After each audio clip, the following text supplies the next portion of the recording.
साथियों, tense tense का मतलब क्या होता है या टेंस हम क्यों पढ़ते हैं। यहाँ पर आप देख रहे हैं टेंस से आशय है समय या काल। यह हमें यह बताता है कि काम कब हुआ है या हो रहा है या होगा, या यह हमें तीनों काल के बारे में जानकारी देता है। अब हम यहाँ देख लेते हैं प्रेजेंट टेंस। प्रेजेंट टेंस में आप देख रहे हैं वह कार्य जो अभी हो रहा है, इसके विषय में जानकारी देता है। पास्ट टेंस हमें पहले हो चुके कार्य के बारे में जानकारी देता है, और फ्यूचर टेंस हमें आगे भविष्य में जो होने वाला है उसके विषय में जानकारी देता है। टेंस में मुख्यतः हम 3 बातों पर फोकस करते हैं। किसी भी सेंटेंस को बनाने के लिए 3 चीज़ें आवश्यक हैं। सबसे पहले सब्जेक्ट, उसमें वर्ब और ऑब्जेक्ट। यानी किसी भी सेंटेंस या वाक्य के लिए हमें कर्ता, उसके बाद क्रिया और उसके बाद कर्म, इन 3 चीज़ों की आवश्यकता पड़ती है। क्लास 9-10 में जो बच्चे अभी परीक्षा देने वाले हैं या जो कक्षा 9वीं 10वीं में पढ़ रहे हैं, उन्हें टेंस आसानी से समझाने के लिए हमने यहाँ पर कुछ उदाहरण दिए हैं। आप देख रहे हैं यहाँ पर काल दिया हुआ है, प्रेजेंट टेंस, पास्ट टेंस और फ्यूचर टेंस। उसमें कुछ उदाहरण भी हैं। उदाहरण में आप देख रहे हैं प्रेजेंट टेंस में एक उदाहरण है आई प्ले फुटबॉल। इसका हिंदी अर्थ होता है मैं फुटबॉल खेलता हूँ। फिर से देखिए, प्रेजेंट टेंस में यदि हम उदाहरण देखें वाक्य का, आई प्ले फुटबॉल अर्थ है मैं फुटबॉल खेलता हूँ। दूसरा वाक्य आप यहाँ देखेंगे,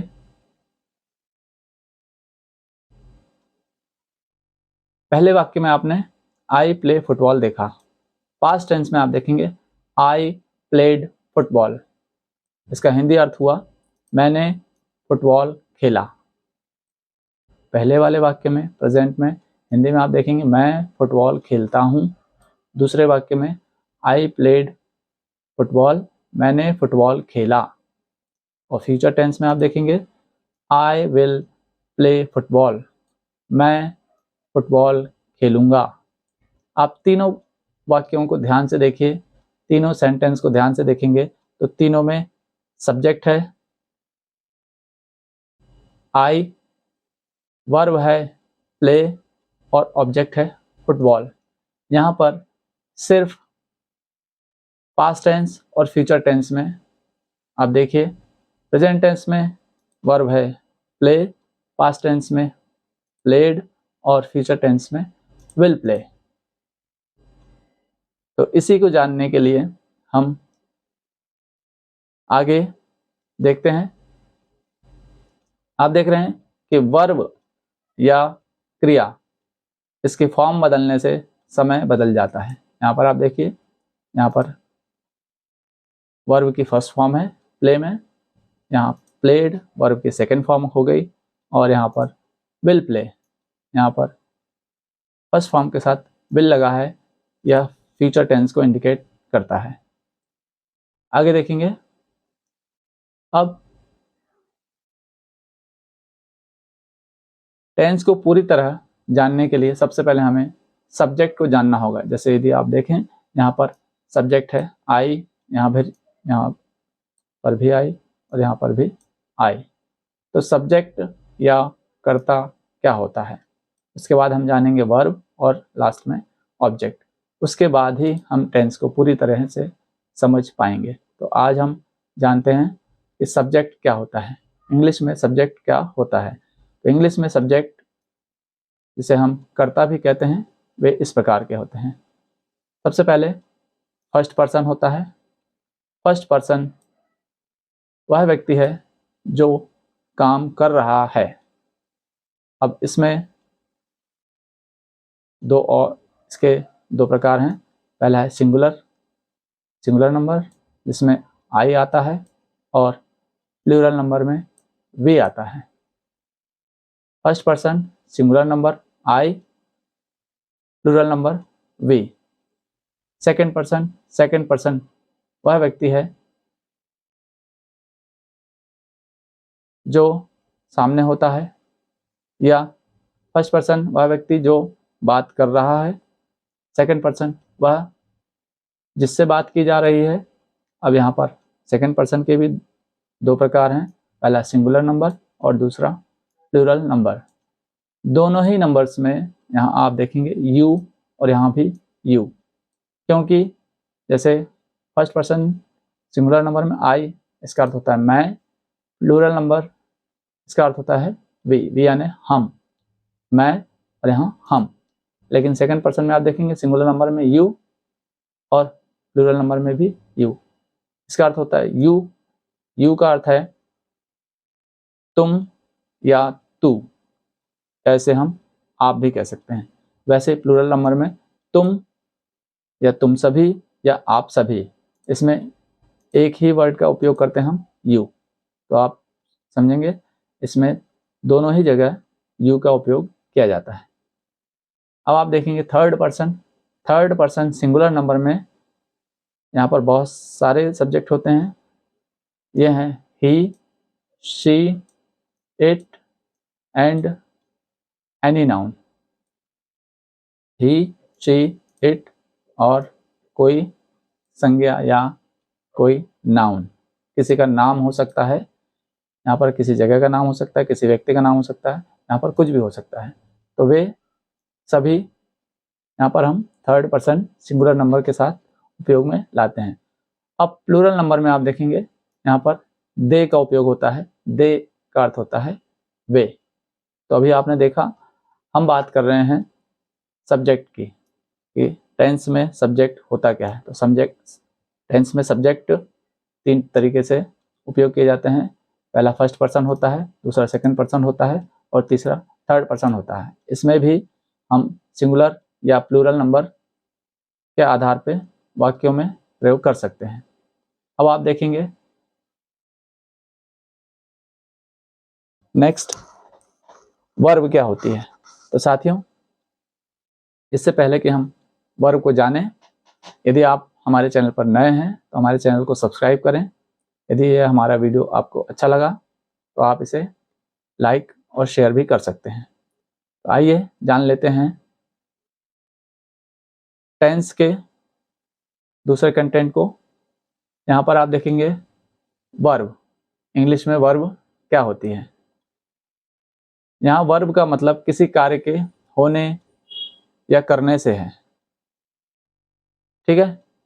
तो आप देख रहे हैं होने वाली क्रिया या किसी कार्य को करना, ये दोनों ही का मतलब वर्ब या हिंदी में हम लें तो क्रिया होता है। क्रिया जिसे हम वर्ब भी कहते हैं, क्रिया या वर्ब की फॉर्म या दशा हमें वाक्य में यह बताती है कि कार्य कब किया गया है। क्रिया की दशा या फॉर्म हमें यह बताती है कि वह काम या वह कार्य कब किया गया है।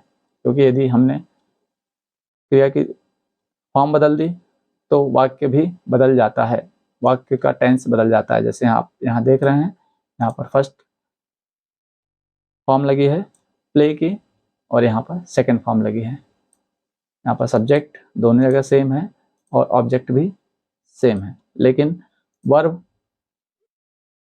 प्रेजेंट टेंस में फर्स्ट फॉर्म है और पास्ट टेंस में सेकंड फॉर्म है। इसका सीधा मतलब है कि यदि हम वर्ब की फॉर्म चेंज कर देते हैं तो टेंस भी बदल जाता है। तो वर्ब क्या होती है, इसके कुछ उदाहरण हमने यहाँ पर लिए हुए हैं। आप देखेंगे जैसे ईट का अर्थ होता है खाना, भोजन करना। ड्रिंक का अर्थ होता है पीना, पानी पीना, दूध पीना या और भी कोई पेय पदार्थ जिसे हम पी सकते हैं, उसका अर्थ क्रिया में हम ड्रिंक लेते हैं। रीड का अर्थ है पढ़ना। राइट का अर्थ यहाँ लिखना। कम आना। गो जाना। प्ले का अर्थ है खेलना। तो साथियों, अभी आपने यहाँ पर कुछ वर्ब्स देखे। अब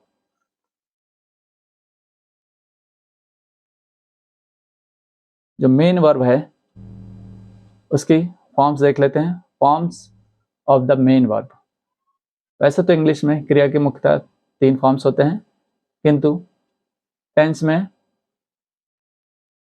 हमें वर्ब की निम्न फॉर्म्स की जरूरत पड़ती है। आप देखेंगे एक टेबल है, इसमें प्रेजेंट, पास्ट और past participle.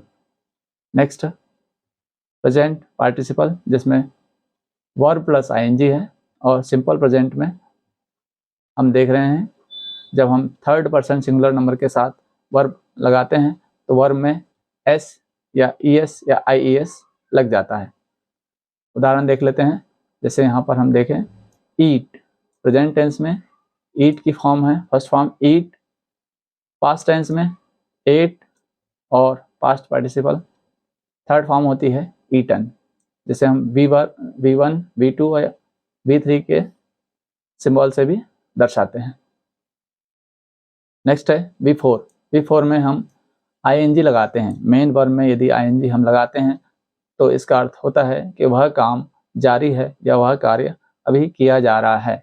I am eating, तो मैं अभी खाना खा रहा हूँ, इस प्रकार से उसका अर्थ होता है। सिंपल प्रेजेंट टेंस में जब हम थर्ड पर्सन सिंगुलर नंबर के साथ किसी वर्ब को लगाते हैं तो फर्स्ट फॉर्म में एस या ईएस या आईईएस भी लगता है।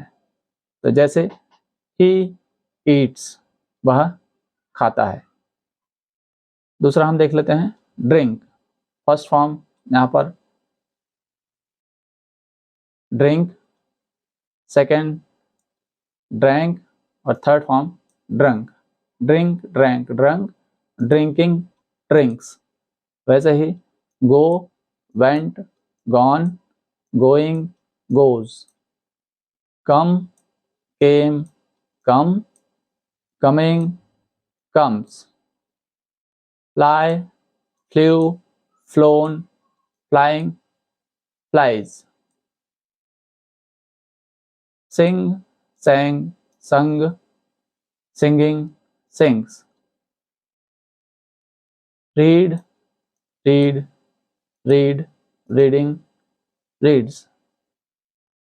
अब इसे हम रीड, रेड, रीड भी पढ़ते हैं। हालांकि तीनों वर्ड सेम है, लेकिन पढ़ते समय हमें रीड, रेड, रीड पढ़ना चाहिए। कभी कभी हम इसे रीड भी पढ़ सकते हैं। Cut, cut, cut. अब यहाँ आप देख रहे हैं कट जो वर्ब है इसमें तीनों फॉर्म सेम है। Cutting, cuts. रन, रैन, रन, रनिंग, रन्स। तो इस प्रकार हम अलग अलग वाक्यों या सेंटेंस में क्रिया या वर्ब्स के रूप में या फॉर्म्स बदलकर टेंस या काल का निर्धारण कर सकते हैं कि वह वाक्य किस टेंस में बोला गया है। उदाहरण के लिए हम देख लें, उदाहरण जैसे हम प्रेजेंट टेंस की बात करें, प्रेजेंट टेंस में I read a book. Past tense में इसी वाक्य को हम बोलेंगे, यदि हम सब्जेक्ट चेंज कर दें, you read a book, you read a book. क्योंकि यहाँ पर रीड जो है यह पास्ट टेंस में है, रीड की फॉर्म तीनों फॉर्म सेम होती है। फ्यूचर टेंस में यदि हम देखें, यहाँ पर हमने फिर सब्जेक्ट चेंज किया है और विल रीड अ बुक लिखा है। आप देखेंगे यहाँ पर फर्स्ट फॉर्म यूज हुई है, यहाँ सेकेंड फॉर्म, और यहाँ पर रीड के साथ विल लगा है। इसका अर्थ है यह फ्यूचर टेंस हमें इंडिकेट करता है। कुछ और उदाहरण देख लेते हैं। जैसे प्रेजेंट टेंस में हमने यहाँ पर वी सब्जेक्ट लिया है, प्ले यहाँ पर वर्ब है और क्रिकेट यहाँ ऑब्जेक्ट है। We play cricket. Past tense को में इसी सेंटेंस को लेते हैं, यहाँ पर हमने सब्जेक्ट चेंज किया है, वी की जगह यू लिया है, प्ले की जगह past tense second form played और क्रिकेट ऑब्जेक्ट। फ्यूचर टेंस में शी विल प्ले क्रिकेट।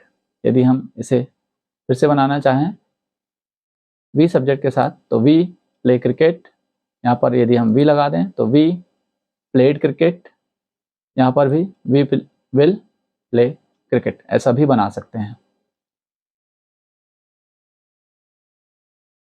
कुछ और वाक्य देख लेते हैं प्रेजेंट टेंस में। Mohan writes a letter. अब आप यहाँ देखेंगे मोहन किसी व्यक्ति का नाम है, थर्ड पर्सन है, सिंगुलर नंबर है। इसके साथ हमने जो वर्ब है राइट उसमें एस लगाया है। A letter, Mohan writes a letter. Past tense में आप देखिए राहुल रोट अ लेटर। अब चूंकि राहुल भले ही थर्ड पर्सन है, सिंगुलर नंबर है, लेकिन हम पास्ट टेंस में सेकेंड फॉर्म ही लगाएंगे। फ्यूचर टेंस में आप देखेंगे they will write a letter, वे एक पत्र लिखेंगे। तो यहाँ पर फर्स्ट फॉर्म के साथ विल लगा हुआ है, इससे हमें समझ में आ रहा है कि यह फ्यूचर टेंस है। हम इसी प्रकार के और अनेक वाक्य बना सकते हैं। हमें केवल निम्न सूत्र या फॉर्मूला याद रखना होगा। यह फार्मूला क्या है? Subject plus verb plus object, या कर्ता प्लस क्रिया प्लस कर्म। कुछ उदाहरण और देखते हैं, जैसे आप यहाँ देख रहे हैं, I read a book, I am reading a book, I have read a book, I have been reading a book since last night. एक और उदाहरण देखते हैं, he goes to school, he is going to school, he has gone to school, he has been going to school for 2 years। साथियों, आप सोच रहे होंगे कि अभी हमने प्रत्येक टेंस के 3-3 वाक्य देखे हैं, यहाँ पर हम 4-4 वाक्य आपके सामने लेकर आए हैं। साथियों, यहाँ घबराने की आवश्यकता नहीं है। आपने यह जो 4 सेंटेंस देखे हैं, यह अलग अलग टेंस के वाक्य हैं। यह अभी हम यहाँ ऊपर जो देख रहे थे, यह प्रेजेंट टेंस का सिंपल प्रेजेंट था, यहाँ पर पास्ट टेंस का सिंपल पास्ट, यहाँ पर फ्यूचर टेंस का सिंपल फ्यूचर टेंस। लेकिन चूंकि प्रत्येक टेंस के 4-4 उपभाग्य होते हैं, तो इन्हीं टेंस के 4 अलग अलग टेंस, जिसमें प्रेजेंट इंडेफिनेट या प्रेजेंट सिंपल टेंस, उसका यहाँ पर एक उदाहरण आपने देखा। एक अगला टेंस होता है प्रेजेंट कंटिन्यूअस टेंस, उसका एक उदाहरण आपने यहाँ देखा। एक प्रेजेंट परफेक्ट टेंस, उसका एक उदाहरण आपने यहाँ देखा। प्रेजेंट परफेक्ट कंटिन्यूअस, उसका उदाहरण आपने यहाँ देखा। तो साथियों, इसके और उदाहरण हम अगले वीडियो में जानेंगे। तो साथियों, आपको हमारा यह वीडियो कैसा लगा? यदि अच्छा लगा हो तो लाइक करें, शेयर करें और कमेंट जरूर करें। Thank you.